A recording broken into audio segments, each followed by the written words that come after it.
Welcome to the Special Needs Kids Are People Too podcast with Amy Bodkin, EDS. Amy is an autistic adult who also happens to be a school psychologist turned special needs consultant and public speaker. She's also a homeschooling mom to 2 autistic kiddos, a yoga instructor, a card-carrying Trekkie, and an all-around fun person. And last but not least, Amy is an advocate for seeing every child as a person, not a diagnosis. Because a special needs kid is just like any other child, just more so. Here's Amy Bodkin. Hi, I'm Amy Bodkin, and welcome to Special Needs Kids Are People Too. Today, I am joined by Julie Angstad. I said that right, Julie? Yes. I did good. Okay. So Julie and I met when we were speaking at ABA International's conference in, that was 2021, right? Yes. Yes, we were talking about nurturing neurodivergence. And Julie is an ABA, you're a BCBA, right? I am, yes. Yes, so board certified. And she has a company. What the name of your company? It's Hummingbird ABA Therapy. That's what I was thinking. But the interesting thing is that Julie herself is also neurodivergent. So it's kind of unusual in the field of ABA to have neurodivergent therapists, although I think it's becoming more and more common. What do you think, Julie? Absolutely. I mean, I know in my company alone, we have 22 staff that work for me, and at least 4 of them are identified as neurodivergent and very open about that. I don't know about other ones that might not share that information as well. There's always those. Yeah. But yeah, I mean, I know just even at my own company, we have a very high population of neurodivergent BCBAs or behavior techs. And I'm finding just in different Facebook groups and things that there are more neurodivergent BCBAs popping up, which is a good thing for the field. Absolutely. And I don't know, to me, so a lot of my training was in ABA as a school psychologist. I went to a rather behavioral program. And what I find kind of interesting is that I really enjoyed it, like the learning process, because it kind of allowed me to understand what I was seeing in other people. I'm like, oh, okay, I understand a little better about, what this behavior might be meaning. As before, I would look at it and go, so something's different. Yeah. I'm not sure what that means. So it didn't always tell you, but at least gave you some ideas of, hey, here's some different possibilities. So I don't know, maybe it's a little bit attractive in some ways to some of us, and also somewhat, at least the research science is a bit structured, which can be appealing.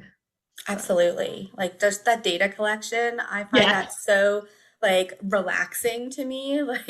I love just looking at data and graphing and reading the graphs. To me, that part, while I always say that's not the most important part, the most important part is building that connection, but it's a huge part of what we do. That part is just so fun for me. And I know a lot of people dislike that more than others. But for me, I'm like, oh, I love that. I love seeing that graph, to see where the progress is being made, what kind of things we're going through, on certain days when something happens, and we have that weird outlier where something either happens way more than usual or way less.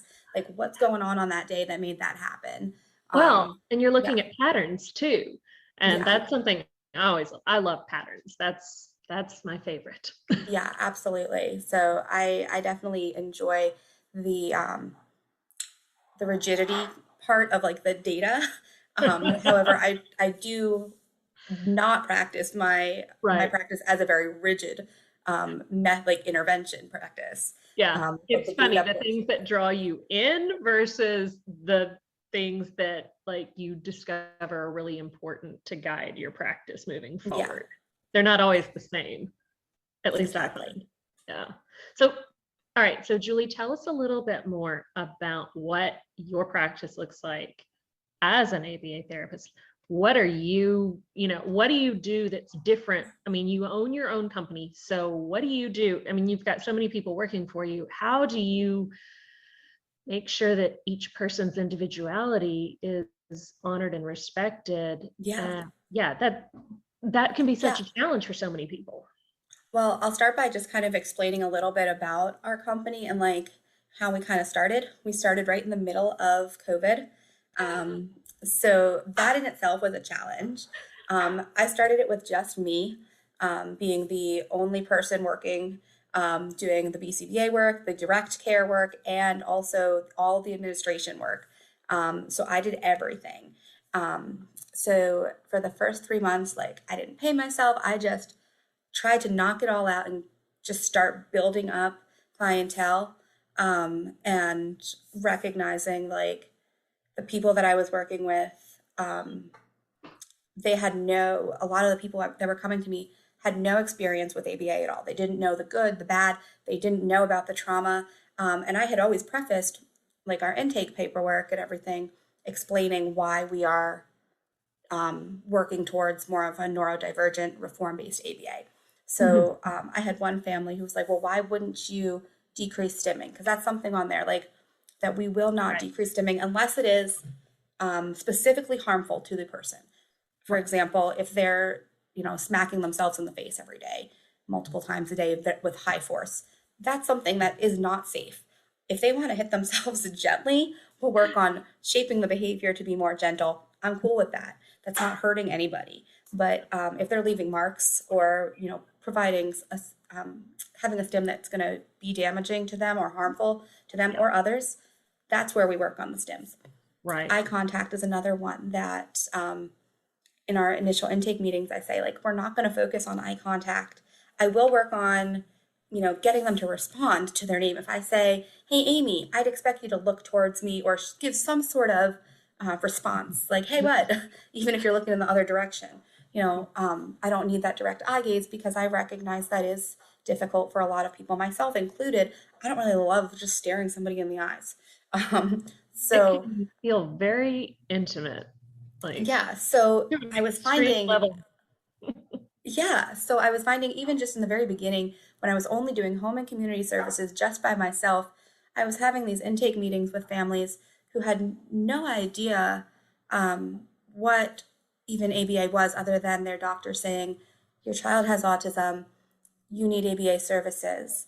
And another little note is there's only one other provider of ABA in our agency, and they have one BCBA and multiple behavior specialists that work under them. So in Pennsylvania, where I am, a lot of the insurances don't actually require the BCBA. You can be a behavior specialist without the clinical supervision and the coursework in ABA because you've had experience in the field of behavior. This is something a lot of us BCBAs are working to change in our state because they created it so that more kids could have access to services, but they're not always appropriate services then because they're not led by somebody who's experienced.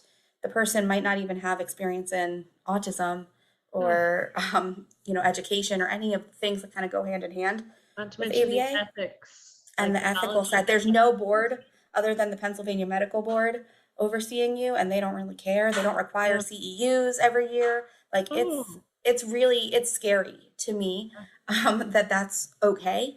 So I previously had worked for the other company that is in our area, which is a nationwide company, and realized that I wanted to do a lot more. So when I started mine, I had put in place, we are not going to focus on, non-harmful stims. We're not going to focus on eye contact. We are going to focus really on building up your skills, taking the existing strengths of the client. So first, finding the existing strengths, because let me tell you, a lot of conversations with families, really, I say, tell me about your kid. And it's a lot of negatives, a lot of things that are hard. And I get that it's hard. I also have an autistic son as well. But I also want to hear those good things. So like maybe they're just really good at numbers. They really are fascinated by numbers. Let's include that in something that we're doing, number play. They like lining things up. Cool. The benefits of it. Yeah.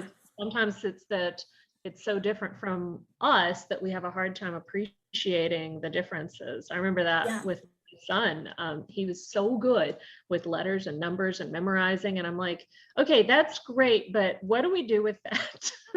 And it took me a while to realize what a strength it was, because it was the complete opposite of mine, because I can't memorize anything. Yeah. No, like I know my own son, he just finished kindergarten, and he would be writing like multiplication problems on his writing worksheets. And his teacher would say, like, you can't do that. Like, you need to be focusing on writing.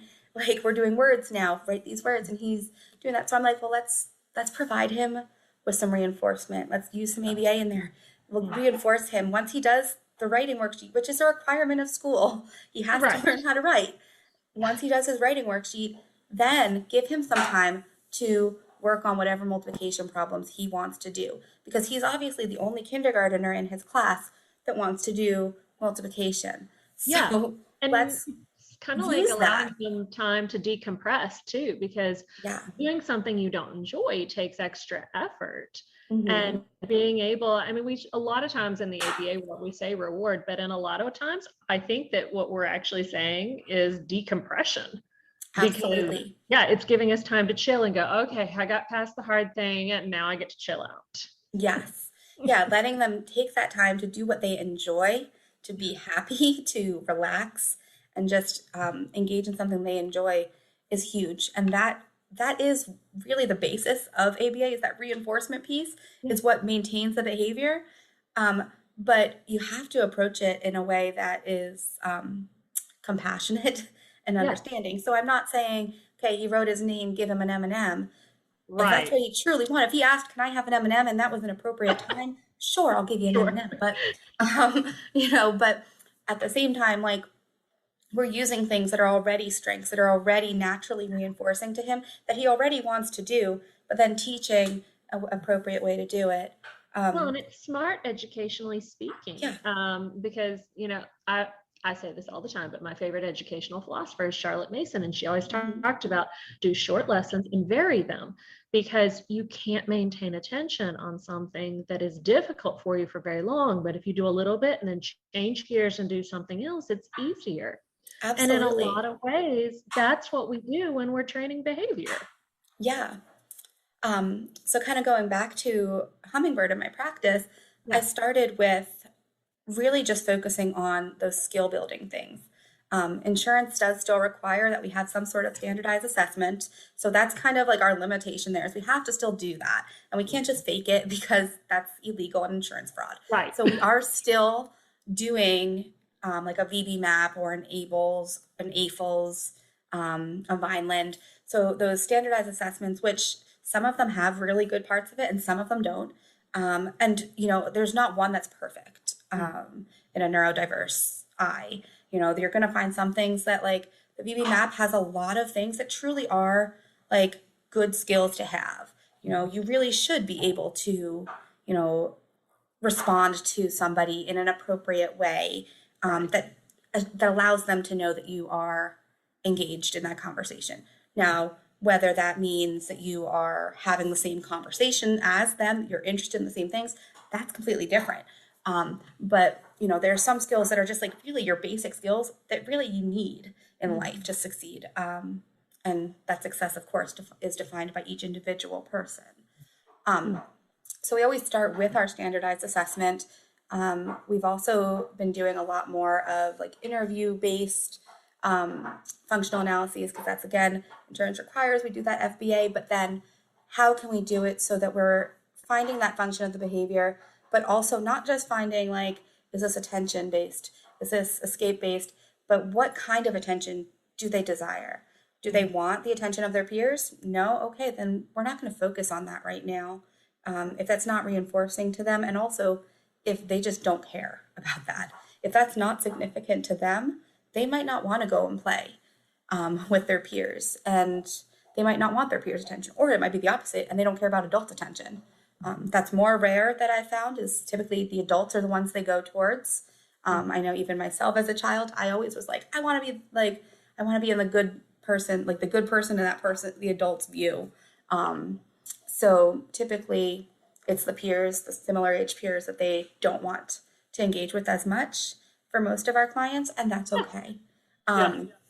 That's another one that a lot of times I'm explaining to parents, like, social skills are important, but when I'm thinking social skills, I'm thinking like not swearing at the kid across the table, or like when they first meet you, or being able to walk side by side or near somebody without swinging at them. Yeah. Those are like the basic social skills that we typically are starting with, rather than can we hold a conversation with a peer for 20 minutes, because I don't want to hold a conversation with a peer for 20 minutes sometimes.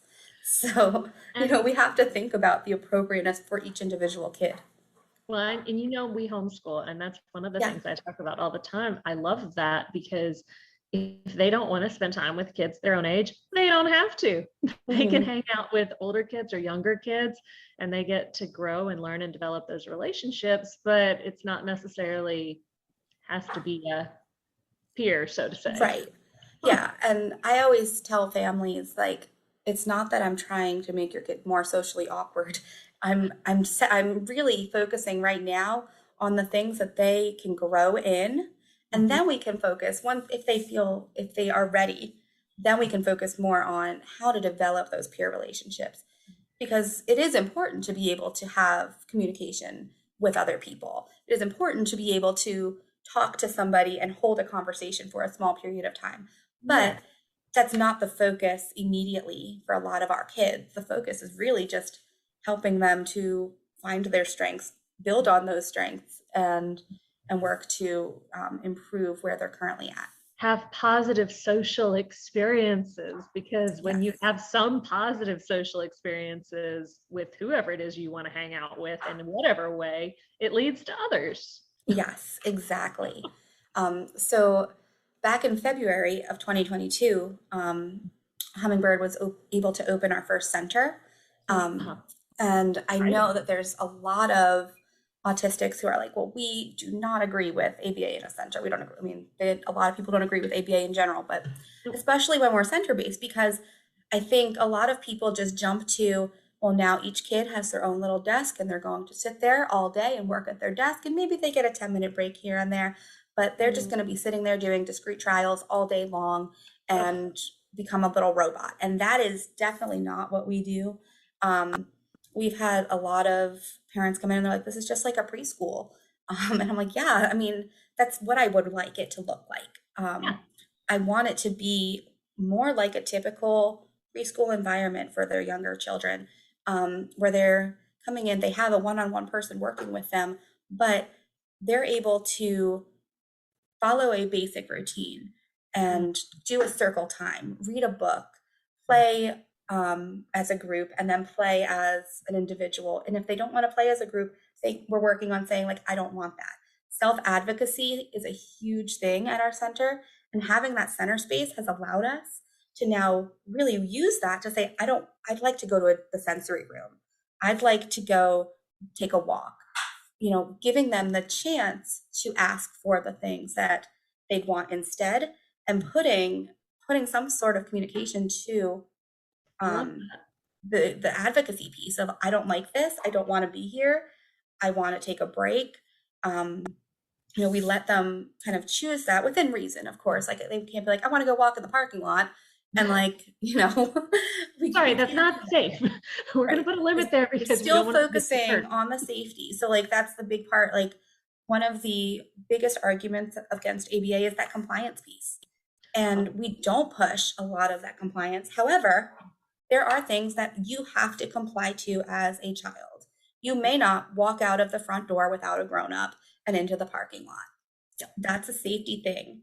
And, I wouldn't let my own kids do it. I wouldn't let my friends' kids do it. I've been at the playground and I've, grabbed a child before they started running towards the parking lot, because, like, that's a safety thing. So that's really like where our compliance goals tend to fall, is those safety pieces. Something like, if I want to eat a bag of gummy worms nonstop and that's all I want, I don't want to eat anything else, well, you need to eat something else. You can't just eat gummy worms. Right. So we're if they want just kale, you can't just eat just kale. Exactly. yeah, we have to have a diverse diet. So your mom and dad might have packed like 5 items for you to eat. I don't need you to eat all of them, but you need to try something in there other than this candy that they packed. Yeah. So really focusing on very accepting self-advocacy goals where they were looking at what they truly want in that situation and helping them to get to an understanding that sometimes as a child they want something that is not necessarily okay, and they might not understand why it's not okay yet. Yes. But this is a conversation parents have with neurotypical children as well. It's not just ABA. And autistic children, this is with every child. They're learning how to navigate our world. And there are things that you can't do, and that's okay. But we have to explain why that is, how that is. And sometimes with our autistic children, we're explaining that a lot more or a lot differently than how we'd explain it to a neurotypical child. And now for a word from our sponsors. Are you homeschooling a student or want to be homeschooling a student who learns a little different from the average student? I'd highly recommend checking out a Charlotte Mason Plenary. A Charlotte Mason Plenary is a homeschool company focused on the philosophy of Charlotte Mason.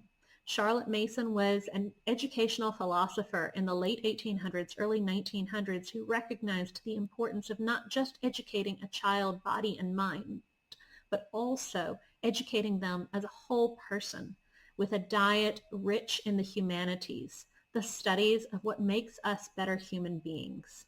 It is not enough to know everything. You also have to know how to use that knowledge in a way that contributes positively to the world. A Charlotte Mason Plenary has all sorts of resources for helping you do Charlotte Mason your way. We also have form guides over there that allow you to plan a customized curriculum in 3 easy steps.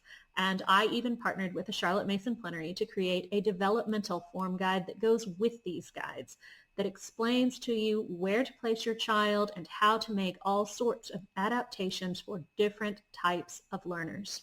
Go check it out at cmplenary.com.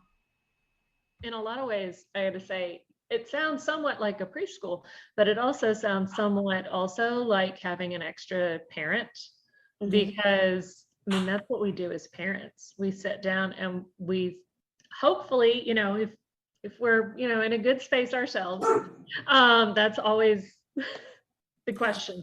Hopefully we're saying, okay, well, what do you want? And, oh, you want that? Okay, well, that's not an option because that's not safe, but maybe we can get that need met in a different way. What about this instead? Or can we do it this way that's safer? And having those conversations. It's just like having an extra set of parents, and just like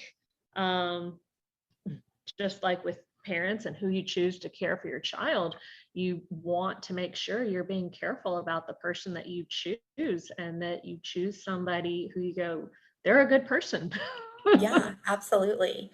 And that's super important. And we do focus a lot on making sure that our staff recognize, like, for some of these kids, they're one of the few trustworthy adults that they can talk to.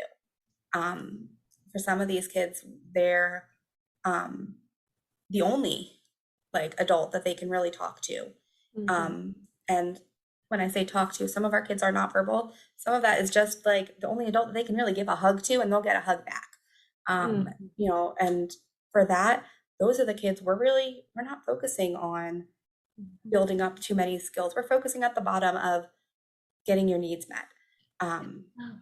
So that's a part of it as well, is, we are not going to take in a kid who has no vocal verbal language skills, with very little communication, who's kind of just all like looking all around on their own and not really paying attention to the world around them. We're not going to take that kid if we know that like they have very little experience with just like being loved and accepted first, without truly just showing them that. And we are not the kind of people who are going to be like, all right, well, you need to sit down and do your work and then you can get a hug. If you ask for a hug, you will get a hug. Because especially like if you're in the middle of a tantrum, that's what you need right now. And if you don't want one, that's fine too. Yeah. But some of our kids, like, that's shocking to them that they can like reach out for us if they're melting down. And we will be there and say, okay, I'm going to give you a hug. And when you're ready to talk, we'll talk through it and we'll figure it out. Having somebody who can be present with you in the more difficult moments, who can then help you walk through it and figure out how you can get needs met in a way that's less frustrating. Yes, That's exactly. huge. Yes. So a lot of what we're doing is really based, I mean, it's still within ABA, we're still using behaviorism, but we're also incorporating a lot of other methodologies. We're incorporating ACT, we're incorporating an ACT as acceptance and commitment therapy. We're also incorporating methods from Hanley's skills-based treatment, where we're focusing on, for our kids with some aggressive behaviors, we're doing more of the My Way type treatment where they can tell us when they're ready to stop to do something in their own way. But we're also going to, teach them, like, you need to be safe. You can't be, throwing a table if you're frustrated. So we start kind of from zero with them and just really teach them each skill to get to the ability to cope with whatever's frustrating them in that moment. Yeah. So if you need to throw something, let's find something less dangerous. Yeah, let's throw a bean bag or a pillow rather than, the table. Yeah. So we're focusing a lot on really just building up those appropriate replacement behaviors versus decreasing behaviors. That's not the only, there are some behaviors obviously we're decreasing, but typically it's more skill-based and increasing those skills. So tell me a little bit about how do you hire people? Like, how do you get people you want, or how do you keep them invested? All of that. Yeah. So for me, that's a huge part. And I know one thing that I've read a lot from neurodiverse people is that we tend to think about how other people are going to think about things more than a neurotypical person would. So I really value my staff, and I really like to show them that I value my staff, but my staff might not realize that I value them as much as I value them. So I try my best to really show them that they're valued and appreciated. So for me, when we first start hiring people, it started with, I had put out a ad to the local organization that my son was doing theater at for kids with special needs. And I had said, if anybody's interested, they're all from the university nearby. And I said, if anybody's interested in applying for a part-time position, I'm looking to hire a behavior tech. I will train you. You'll be working with kids with special needs, mostly autism, in their homes in the community. And then I had one staff, I had a couple people apply. I hired my first staff. 3 months later, I hired my next staff. But for that, like, at that point, it was just me doing everything. And I was just interviewing so many people. And there were people I was like, no, I'm not feeling like you could compassionately offer these services. Yeah. There was also a couple people that I had interviewed who really were focused more on that traditional ABA approach. And when I would ask them in the interview, can you explain what neurodiversity is to you? They're like, I've never heard that word. I'm like, okay, well then I just don't think you're a good fit. Like, there's been a lot of people who have applied that I've had to turn down just because I could tell that they were not going to be focusing on the child's needs as much as they could be. They were going to focus strictly on those ABA goals and not the connection with the child. And that's just as important to me, is that connection piece. Relationship. So now a lot of our advertisement for staff is done through Indeed. And I have an administrative director now who does the initial interviewing.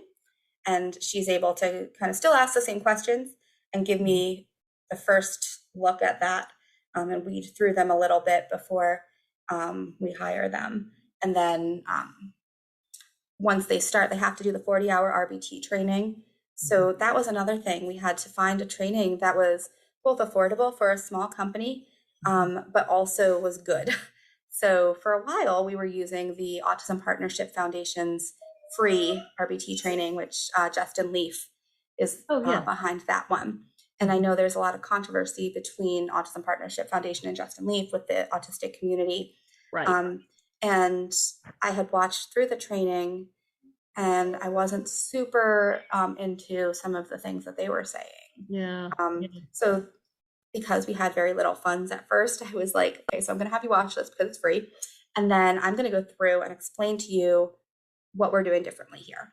So an example of that would be, there's one part that's like, if a child likes a 12-year-old likes Sesame Street, but like it's clearly not appropriate for them to like that stuff and like bring Sesame Street stuff to school. So they wouldn't. And I'd be like, well, we're going to stop there for a second and think like, if they like Sesame Street, then they like Sesame Street. Yeah. And maybe they're not like dressing in a full like Elmo costume to go to school every day, but maybe they have a little Elmo doll that comes with them in their backpack. And yes, I still love Sesame Street. Right? I mean, Sesame Street's pretty awesome. It is. But I'm on 40 years of sunny days, and I've seen all of it. Exactly. So like that was one of the things that I could think of that like we kind of went back and we said like, look, this is what they're telling you. And for some kids, like for some things that is needed in the certain situations, but typically when we're looking at a kid, we're going to say, okay, if they like Sesame Street, let's find something that is not going to lead to a lot of bullying either. Because that's really at that age what you're thinking is if they come in with a big Elmo doll, what are the other kids going to say to them? And what are they going to feel as kids are being rude and disrespectful? Because that's a real issue. The problem is the other kids. Exactly. To be perfectly honest. Yeah, exactly. Like, let's teach the other kids how to be respectful. But, you know, that's something that we have to focus on too. And we have kids that are in the middle school age now in our center that are in our agency, but they don't come to our center, but that we see them in the schools or in their homes. And that is a huge thing that we work with is like, you know, how do we approach their needs in a way that we're teaching them how to advocate for themselves, to recognize what's true versus not true. That's been a big goal with our older kiddos is what's true versus not true when a kid tells you, and sarcasm, idioms, that sort of stuff, which is so hard to navigate for a lot of children. Yes. So, you know, they might say like, oh yeah, this kid's my best friend. And they said that this person's my girlfriend. Okay. Does that girl want to be your girlfriend? Does she show you, like, how is she showing you that? And that's a tough age to navigate in general. But then add in bullying and just someone who doesn't understand that they're being bullied. That's where we're really focusing on teaching them how to advocate for themselves. So kind of with that Sesame Street example, you know, if they wanted to carry an Elmo toy around, that's fine. But then we're also going to say, there might be some kids that say things about your Elmo toy. They might not understand why you like your Elmo toy. So how can we navigate that when somebody says something about your Elmo toy? What can you say? And practicing those skills with the kid so that they're not just, you know, saying, well, this is my Elmo toy and I love Elmo, and then they're being made fun of more, but like explaining to the kid, like, this helps me feel calm right now. And I'm, you know, I'm feeling a little bit overwhelmed. So this is calming me down right now. Just like sometimes you might twiddle your thumbs or chew gum or whatever. So helping them to navigate. Put words to it. Yeah.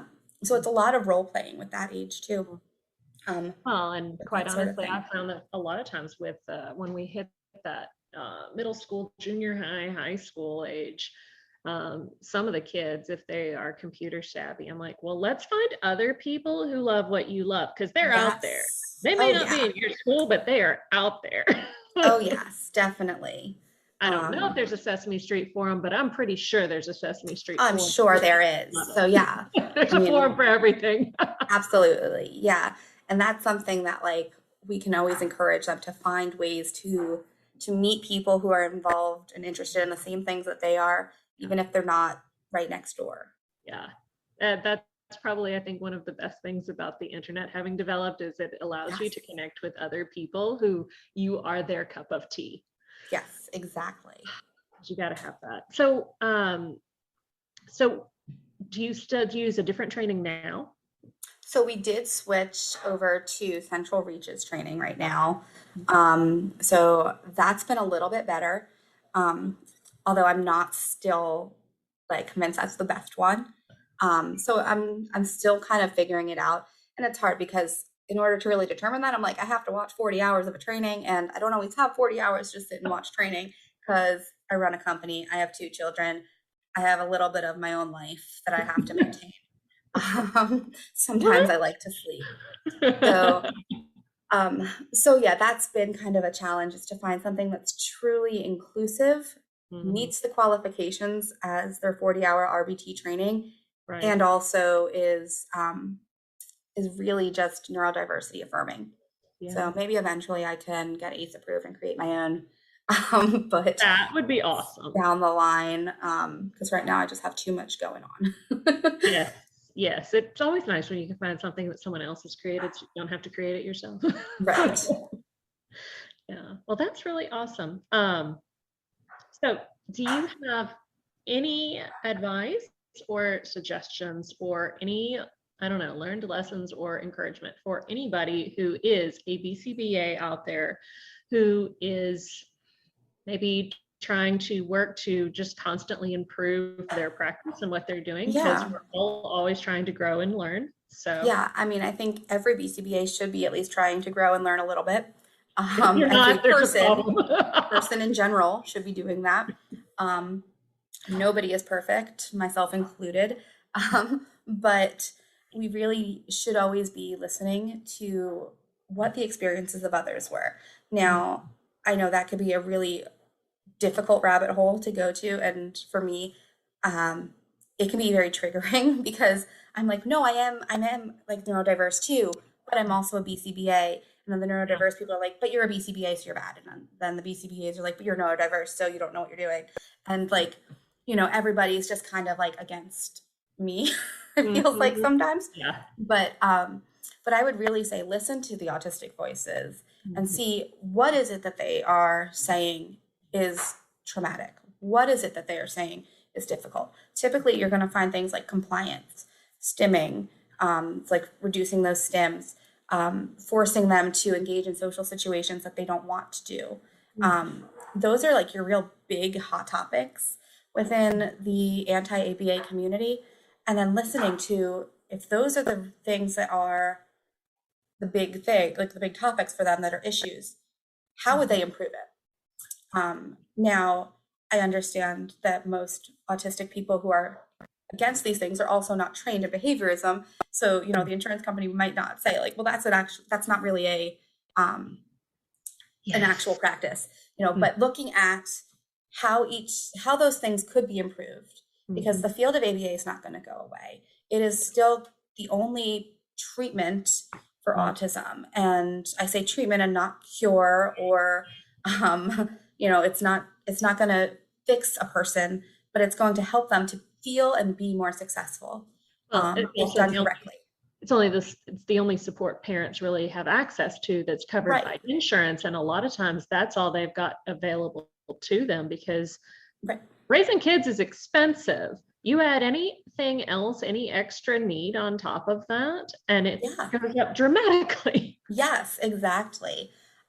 So, ABA is not going to go away, but learning how we can make it a more neurodiversity affirming practice. So, instead of giving edibles for every response, well, sometimes that's necessary for starting and really building up a relationship. We don't want the relationship to only be built upon that fake, here's a M&M, here's a graham cracker.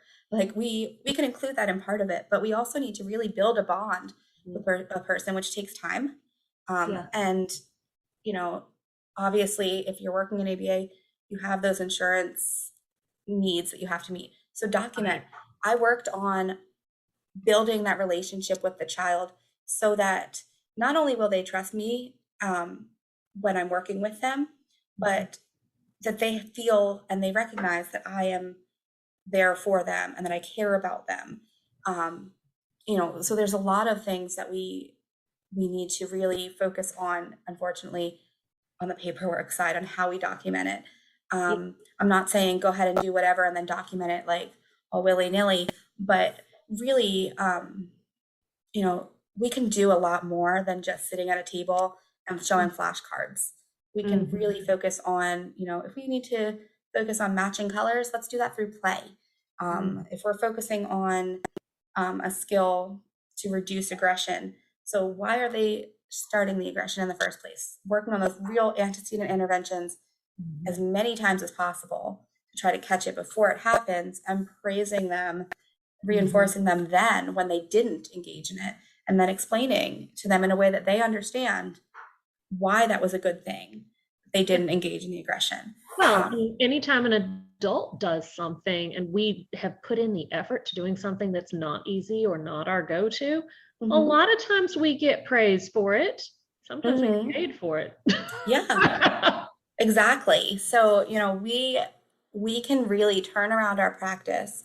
And I feel like there is definitely a shift happening.